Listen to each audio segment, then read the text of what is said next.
Jujutsu Kaisen and Hunter x Hunter's main characters have a lot in common. They're all lovable, they all suffer, and they're all pretty decently strong. But which set of main characters is stronger? Well, that's what we're figuring out, and at the end, I'll give you a combined list of the 8 characters. I think the best way to do this is to send each of the Jujutsu Kaisen main students through a gauntlet of the Hunter x Hunter main characters to see which is the strongest one each one can be. We'll of course be going from weakest to strongest, so the order is Leorio, Gon, Killua, and then Kurapika. I know there's a lot of debate on who the strongest protagonist in Hunter x Hunter is, but I promise it doesn't matter that much, and you'll see why. So let's get started with our weakest Jujutsu Kaisen main character, Nobara. We can be real here, we all know she's the weakest, and it's not really close. But is she weaker than the weakest protagonist in Hunter x Hunter, Leorio? I don't think so. Leorio is a decent Nen user, but we've only seen him use one single application of his technique, which allowed him to teleport a punch. Technically, we see other applications from Jing in the manga, but we don't know if Leorio himself can actually do this, so we won't be taking those into account. Teleporting a punch is good and all, but is it actually better than something like the straw doll technique?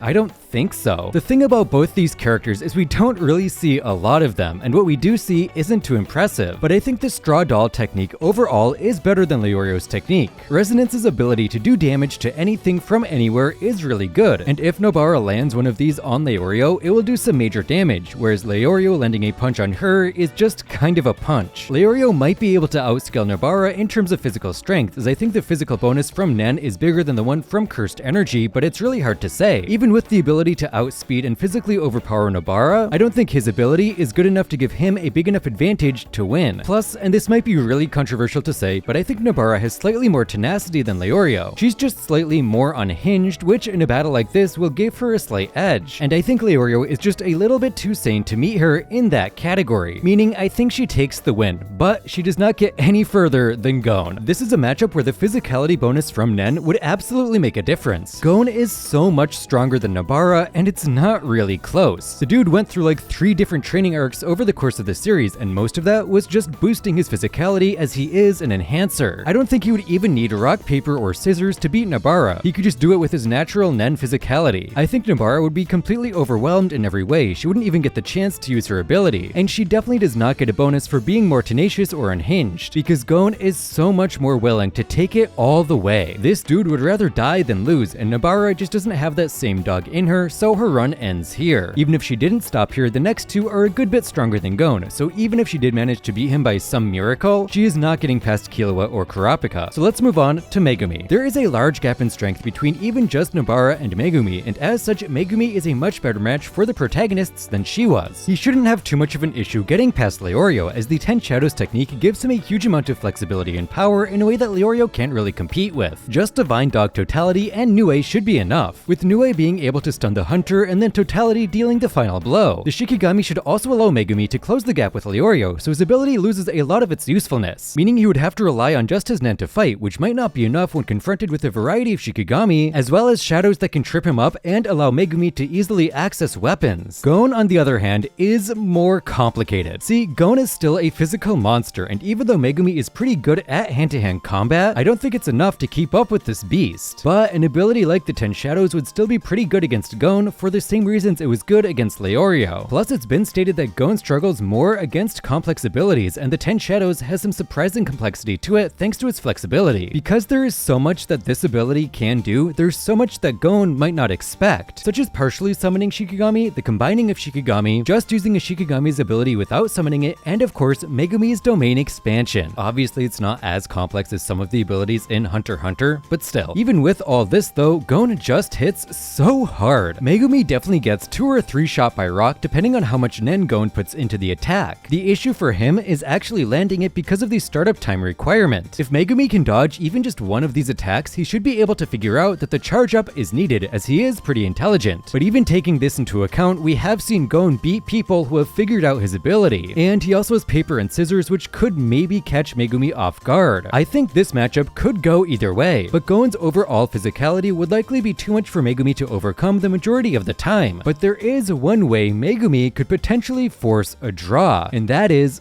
of course, Mahoraga. The issue here though is if he summons Mahoraga, he cannot finish the gauntlet, as it essentially means he will die here since he is not strong enough to beat the Shikigami himself. Mahoraga in general is a huge threat because it cannot be killed by traditional means. It has to be completely physically destroyed in one hit or else it will adapt. This poses a huge threat to the Hunter x Hunter protagonists in general, because none of them really have an attack that can destroy opponents in one hit like there are in Jujutsu Kaisen. Even strong attacks like Goen's Rock or Kurapika's Pinky Chain don't destroy opponents. They can kill people, but that isn't the same as total destruction. Even adult Goen's punches might not be enough since they weren't enough to physically destroy Pitou aside from his final sacrificial attack. The main character that I think is best suited to beat Mahoraga is probably Killua, since we have seen his electricity is able to vaporize opponents to dust, meaning with enough electricity he could, in theory, vaporize Mahoraga. He would, of course, have to do this in one shot so Mahoraga doesn't adapt, and that would be pretty hard, but not technically impossible. It kind of depends on how Mahoraga adapts to Nen abilities. If he adapts to Killua's electricity in general, then I think he has little chance of beating the beast. But if it's by each sub-ability, such as Lightning Palm, Thunderbolt, etc., then Killua should be able to figure out a way to beat the Shikigami without too much of an issue. Regardless, I think Megumi loses to Gon more often than not, and even with the Mahoraga summon, it's just a draw because they would both die, which means it's time to move on to Yuji. Yuji was the Gon equivalent from Jujutsu Kaisen, or at least he was for the vast majority of the series, but now he's kind of strong. I think he beats Leorio pretty easily, as Yuji has great physicality, meaning he can invalidate his ability with ease, and he also hits like a truck, so much so that I low-key think he might be able to beat Leorio without even using his ability. I love the soon-to-be doctor, but Yuji is just too much of a force for him at the moment. Gon would definitely be more of a challenge, if they actually fight. Low-key, I think these two might just chill and become friends, because they are alike in a lot of ways, but let's just pretend that wouldn't happen. This is a tough matchup to judge, but I think current Yuji would likely take the W. While I do think Gon takes general physicality, there's a lot more to Yuji now than just that. Both blood manipulation and shrine will pose large challenges to Gon, as both work in close range and mid-range, meaning they counter his abilities pretty well. This is because he would struggle to find any chance to charge rock, paper, or scissors. But I think the biggest roadblock for Gon would honestly just be reverse curse technique. See, Hunter x Hunter doesn't really have healing capabilities built into its power system like reverse curse technique. Rather, they exist as abilities such as Nen Stitches or special circumstances, like Breath of Archangel or Nanika. This puts Gon and the rest of the main characters at an inherent disadvantage against Jujutsu sorcerers that can heal themselves, as it means they have to do way more damage and at the same time sustain unhealed damage. While Gon is capable of taking a beating and still fighting, so is Yuji, and Yuji can also heal away any injuries Gon inflicts on him unless he loses a limb or something. This especially matters when Yuji has an ability like Shrine, which can do decent damage to opponents even at a distance, as it essentially gives Yuji the ability to do chip damage over time to wear down Gon, all the while the damage Gon does will be healed by reverse curse technique. On top of this, we can't forget Yuji's most defining factor, his tankiness. This dude takes hits like no other. I have no doubt that he'd be able to take multiple rocks like a champ and counterattack with ease. And that's not even talking about Yuji's domain, which should give him a bit of an advantage since anti-domain techniques don't exist in Hunter x Hunter. So I think Yuji does take the win over Gon when we consider his entire kit, but it's fairly close, like 60-40 in his favor, maybe 65-35, which means it's time to introduce Killua. And I gotta be honest, I don't think this is close. I think Killua kind of crushes Yuji. But before we get into that, please consider subscribing. My birthday was this week, so if you want to get me a present that is cool and free, then just subscribe. That's the most I could ever ask of you. Here's the thing, Killua's Godspeed kind of invalidates Yuji's whole kit. Godspeed allows Killua to charge his body with electricity, and it's split into two abilities, Speed of Lightning and Whirlwind. Whirlwind is the one that is absolutely broken. It essentially allows Killua to overwrite his nervous system with electricity, allowing him to program it to respond to external stimuli in a number of ways. This stimuli can be a number of things, from a physical sensation to malevolent intent to an opponent crossing a predetermined barrier. The response can also be an assortment of options, meaning Killua can essentially respond to external stimuli any way he wants. Oh, and the response is instantaneous. This alone invalidates both Shrine and blood manipulation, as Killua can instantly react to Shrine the second a slash hits him, limiting its depth and avoiding the other slashes at the same time. And he can also easily avoid blood manipulation since it barely breaks the sound barrier and electricity moves much faster than that. This allows Killua to easily close the gap with Yuji, and once he does, it's just kind of over. We know electricity in Jujutsu Kaisen is considered quite strong, as even just the current from Kashimo's cursed energy was enough to completely stun weak opponents like Panda. We also know Killua's electricity in general is a higher voltage than Kashimo's, as it was able to stun Rama for a longer period of time than Kashimo could stun Panda, and Rama is a good bit stronger than Panda, meaning that even strong sorcerers like Yuji would be vulnerable to Killua's electricity. That's not to say it would one-shot him or anything, but it would stun him, allowing Killua to use one of his other tools, assassination techniques. This dude has so many ways to kill people, and he's been doing it since he could barely walk. So once Yuji is put into a compromising position, it's probably over. Just one pierce of the heart or slash to the head is all it would take. And that's not even mentioning Killua's insane intelligence, which should allow him to fully understand Yuji's ability after experiencing it one single time. You may be thinking that if Yuji opens his domain, Killua would probably lose, but that's just not true. Remember, a domain collapses if the user takes too much damage, and considering the abilities that Killua has that we just covered, I don't think this would be too hard for him. Plus, even with the guaranteed hit, Killua is very capable of fighting while injured, so I doubt the slashes from the domain would actually be able to deter him. It might have a chance of killing him after the battle is over, but that won't matter if Yuji is dead and Killua has won. And this brings us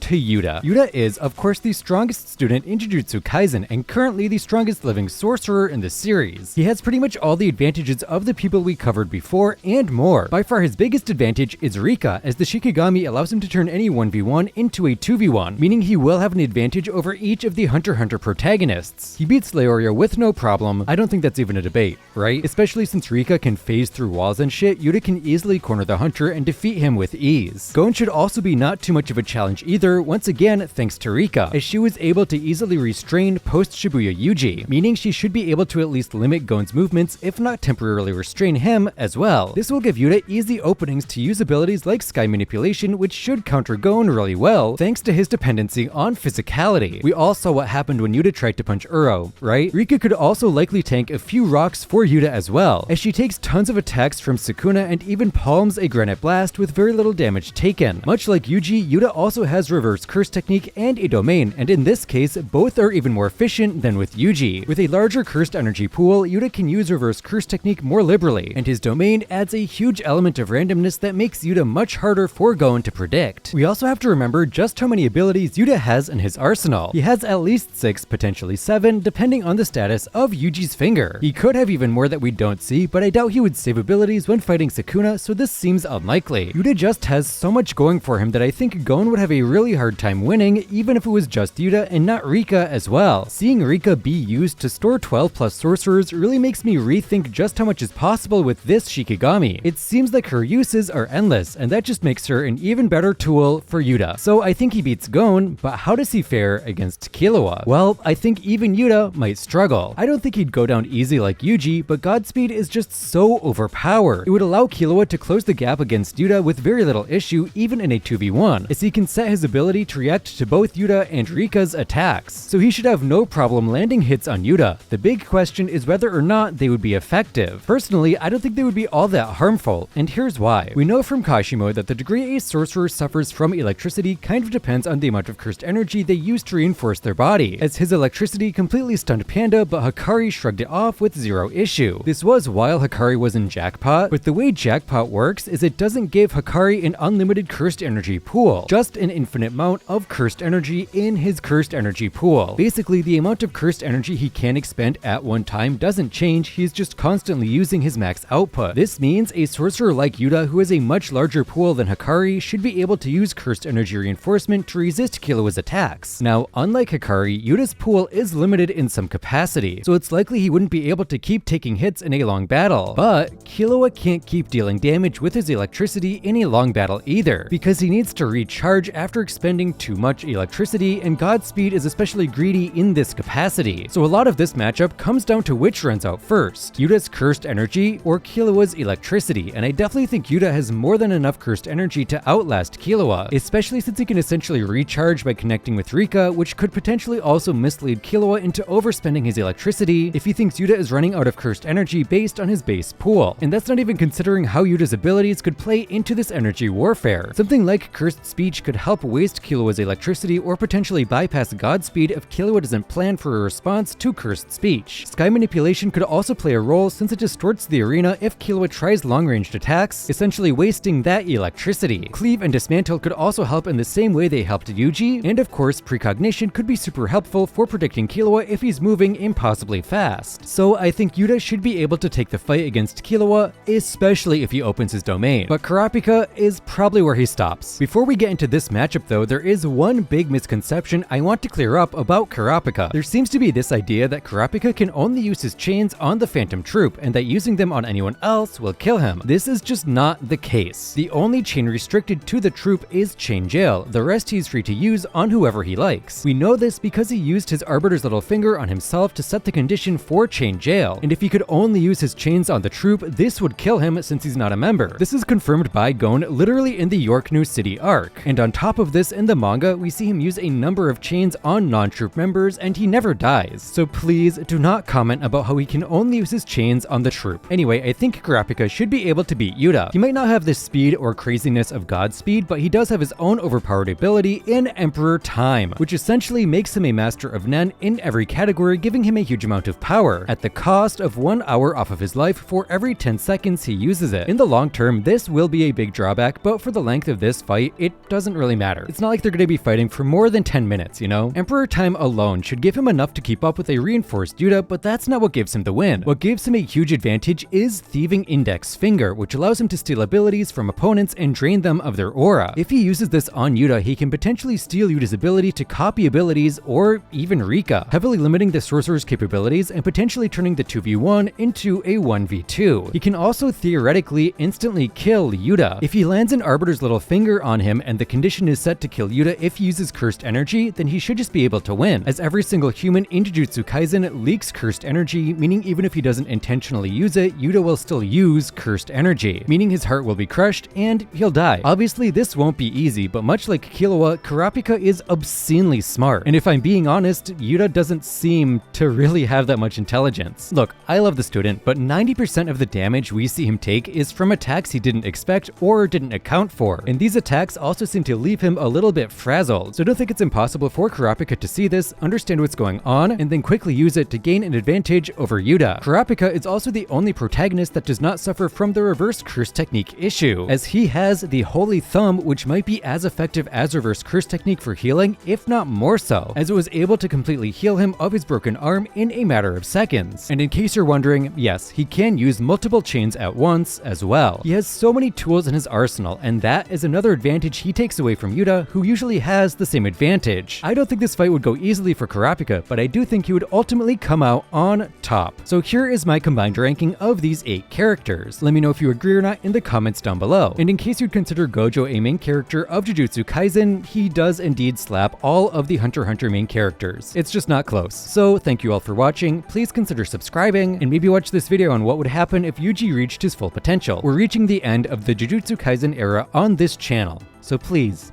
enjoy it while it lasts.